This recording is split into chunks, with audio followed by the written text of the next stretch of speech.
Em nome do Pai, do Filho e do Espírito Santo. Amém. Hoje, nós, embora estejamos na quaresma, dia 25, de março de 2025, nós celebramos a anunciação do Senhor Jesus. Então, hoje, as celebrações, as missas são na cor branca, Então, nós temos duas leituras e o Evangelho para refletir. A primeira leitura está no livro de Isaías, capítulo 7, versículo de 10 a 14, capítulo 8, versículo 10. Leitura do profeta Isaías. Naqueles dias o Senhor falou com Acais, dizendo: Pede ao Senhor teu Deus que te faça ver um sinal, quer provenha da profundeza da terra, quer venha das alturas do céu. Mas Acais respondeu: Não pedirei nem tentarei o Senhor. Disse o profeta: Ouvi então vós, casa de Davi. Será que achais pouco incomodar os homens e passais a incomodar até meu Deus? Pois bem, o próprio Senhor vos dará um sinal. Eis que a virgem conceberá e dará à luz um filho, e lhe porá o nome de Emanuel, porque Deus está conosco. Palavra do Senhor, graças a Deus. Nessa primeira leitura, ela me faz lembrar também um pouco da minha caminhada. Só retomando aqui. Essas reflexões que eu faço gravada, eu passei a gravar para que eu possa me forçar mais a ter um compromisso de missão, de proclamar a palavra de Deus, do qual eu normalmente fujo bastante.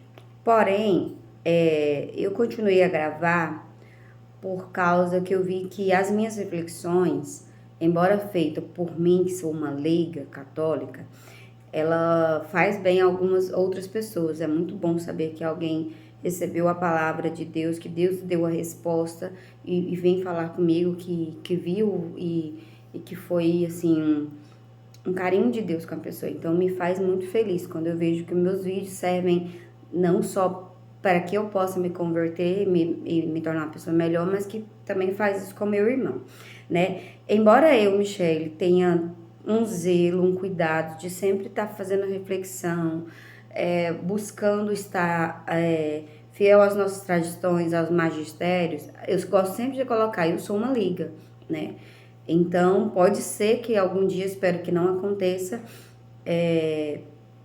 possa, vir alguém e falar: olha, corrigir isso aqui, era assim, tudo mais. Principalmente os nossos padres, os nossos que conhecem bem. Mas sempre eu estou buscando fazer reflexão conforme ensina a nossa igreja, E voltando aqui para o texto de Isaías, me faz lembrar um pouco da minha caminhada, porque eu gosto muito dessa passagem que fala aqui, que fala que era para pedir um sinal, para Deus, e fala assim: não pedirei nem tentarei o Senhor, porque eu sou uma pessoa que eu era assim, louca para ter um sinal do Senhor, principalmente eucarístico. Eu amo os milagres eucarísticos, eu queria presenciar um milagre eucarístico, sempre eu falava isso bastante. Quero, se Deus quiser me concedesse essa graça de presenciar esses milagres, essas manifestações dele, é uma honra muito grande. Porém, hoje eu não, antes sempre, às vezes nas orações a gente pede tanto pro Senhor e espera. Então sempre eu pedia sinal pro Senhor: o Senhor me dá um sinal, está certo, o Senhor vai me ajudar e tal. Era uma frase recorrente. Até que até as provações, as provações, elas nos ensinam, ela vem, a gente às vezes pergunta assim: por que, Senhor? Mas a gente diz que o correto é a gente perguntar para quê. E uma das coisas que eu aprendi foi essa questão do sinal. Eu falo: Senhor, eu não quero mais sinal. Se tiver que viver, eu quero viver a graça que o Senhor quer que tem para mim. Que tire do meu coração aquilo que eu desejo, mas não é da vontade de Deus. Então, até essa questão, muitas vezes a gente ora a Deus e fica pedindo sinal. E olha essa resposta: não pedirei nem tentarei o Senhor. Aí sempre me lembra daquela outra passagem que Jesus nos seus 40 dias lá de deserto, e Satanás mostrava assim: se joga aqui, pede ao seu pai que venha pão do céu e tudo mais. E ele fala: não vou tentar Deus, se Deus não nos deu determinado sinal, é porque não é tempo disso, Que possamos saber esperar o tempo de Deus, porque Ele faz as coisas de forma perfeita, né? Ele faz as coisas de forma perfeita. E às vezes a gente fica o tempo todo pedindo sinal, impaciente de esperar as coisas de Deus. Então, nessa primeira leitura de Isaías, é anunciado já há muito tempo antes que vai vir um sinal do Senhor, que uma mulher virgem conceberá à luz a um filho, que vai ser o nome de Emanuel, né? E eu esqueci do nome do Emanuel. Se eu não me engano, ele vem falar de Deus, tem um significado que eu já esqueci. Tá vendo? A questão da estudo junto com a palavra. Mas assim, lá Isaías ainda, muito tempo antes, já foi anunciada que Jesus viria, que Deus mandaria o Filho de Deus, né? A segunda leitura está em Hebreus, capítulo 10, versículos de 4 a 10, também muito interessante. Olha aqui. Irmãos, é impossível eliminar os pecados com o sangue de touros e bodes. Por isso, ao entrar no mundo, Cristo afirma: tu não quiseste vítima nem oferenda, mas formaste-me um corpo. Não for do teu agrado o holocausto, nem sacrifício pelo pecado. Por isso eu disse: eis que eu venho. No livro está escrito a meu respeito: eu vim, ó Deus, para fazer a tua vontade. Depois de dizer: tu não quiseste nem te agradaram vítimas, oferendas, holocaustos, sacrifício pelo pecado, coisas oferecidas segundo a lei. Ele acrescenta: eu vim para fazer a tua vontade. Com isso, suprime o primeiro sacrifício, para estabelecer o segundo. É graças a esta vontade que somos santificados, pela oferenda do corpo de Jesus Cristo, realizada uma vez por todas. Palavra do Senhor. Então, antigamente, a gente sabia que eram feitos, né, os sacrifícios de carneiros, de bodes e tudo mais, para que o Senhor perdoasse o pecado do povo, né? E uma vez que Jesus veio, Jesus foi o quê? A oferenda, o sacrifício perfeito, né? Vamos analisar aqui, os bodes, os carneiros não pecaram para sofrer a morte. Jesus, ele perfeito, ele não pecou, mas ele foi sacrificado para que possamos ser perdoados de nossas iniquidades, nossos pecados. Ele veio a oferenda perfeita e tudo mais. Então, a partir do momento do sacrifício perfeito que foi de Jesus, não se sacrificou mais animais para o perdão dos pecados. E, ora, vamos analisar bem essa questão. Não é pelo sacrifício dos animais que nós vamos ser perdoados, né? Uma das coisas sobre o pecado que eu aprendi a gente comete pecado, a gente se arrepende e pede perdão a Deus. Pedimos perdão a Deus, ele nos perdoa. Mas todo pecado tem sua consequência. Todo pecado leva à morte. Então, assim, Deus nos perdoa, mas não tira as consequências do pecado. Por quê? Porque ele é justo. Nós temos que aprender com a consequência do pecado, né? Eu gosto muito esse exemplo da tomada. Se a mãe fala pro filho: ó, não pode pôr o dedo ali que vai dar choque. Ele vai lá, desobedece e põe um dedo e leva choque. Aí ele vai pedir perdão para a mãe, porque ele desobedeceu a mãe. A mãe perdoa, mas tirou o choque do menino? O menino deixou de levar aquele choque? Não tirou. A consequência do erro, do pecado daquela criança, né? Daquele deslize, não foi tirado. Então, esse erro da desobediência que a criança ali teve, ela teve a consequência, assim também como nós. Então, assim, uma das coisas que a gente também tem que tomar cuidado, que nós temos a graça do sacramento da confissão, né? E aí o que acontece? Muitas vezes a gente confia: não, depois eu vou lá e confesso, né? Novamente falar: Deus não é bobo, Deus conhece o mais íntimo do nosso coração, né? Então, o perdão, ele é concedido. A gente tem que ser, quando eu vou confessar, porque eu realmente estou arrependida dos meus pecados, né? E não quero mais voltar a pecar. Não é, não sei o que, eu vou confessar, tá tudo bem. Não é assim. Então, nós temos que, olha aqui, Jesus veio para fazer a vontade de Deus. E ele veio para ser exemplo, né? Temos que seguir o exemplo de Jesus. Então, nós fomos criados para fazer a vontade de Deus. Nós somos chamados a fazer a vontade de Deus. Deus nos deu liberdade para que a gente possa fazer nossa vontade? Deu. Mas a gente tem a opção: fazer a minha vontade ou fazer a vontade de Deus? Hoje em dia, nós estamos optando, na maioria das vezes, a fazer a nossa vontade. Eu vou para a igreja desse jeito porque eu quero, eu vou por causa do meu amigo, do padre X, isso, aquilo, e deixo, muitas vezes eu vou porque hoje tem coisas especiais na igreja e deixo a razão maior, que é Cristo, de lado, né? Deus nos chama muitas vezes as pessoas falam assim: nossa, como fulano fala bonito, ora bonito, prega bonito, então eu vou quando é fulano. Mas será que eu tenho que ir porque eu preciso aprender da palavra de Deus, eu preciso ouvir da palavra de Deus, porque eu preciso melhorar e fazer a vontade de Deus, me tornar santa como Ele é santo. Nós somos chamados, nós somos feitos para ser, nós somos imagem e semelhança de Deus. Deus é santo, portanto temos que ser santos, né? E Jesus vem nessa leitura, Ele nos dá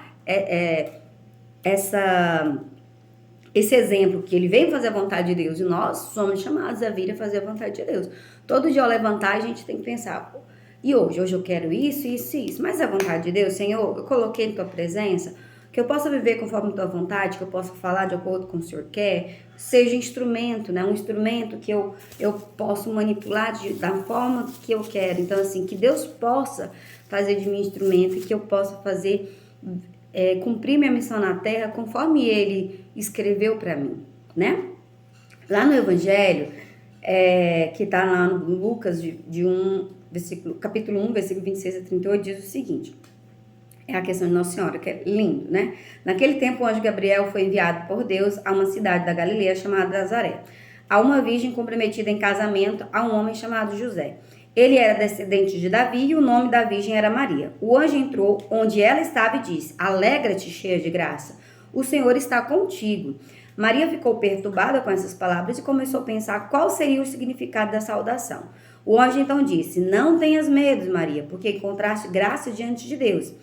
Eis que conceberás e darás à luz um filho, a quem porás o nome de Jesus. Ele será grande, será chamado Filho do Altíssimo, e o Senhor Deus lhe dará o trono de teu pai Davi. Ele reinará para sempre sobre os descendentes de Jacó, e o seu reino não terá fim. Maria perguntou ao anjo, como acontecerá isso, se eu não conheço homem algum? O anjo respondeu, o Espírito virá sobre ti, e o poder do Altíssimo te cobrirá com sua sombra. Por isso, o menino que vai nascer será chamado Santo Filho de Deus. Também Isabel, tua parenta, concebeu um filho na velhice. Este já é o 6º mês daquela que era considerada estéril, porque para Deus nada é impossível. Maria então disse, eis aqui a serva do Senhor, faça em mim segundo a tua palavra. E o anjo retirou-se. Palavra da salvação, glória a vós, Senhor. Então, olha aqui o exemplo, né? Nossa Senhora, ela não veio para tomar o lugar de Jesus, jamais. Ela é uma serva de Jesus. Nós temos que imitá-la porque ela nos leva a Jesus.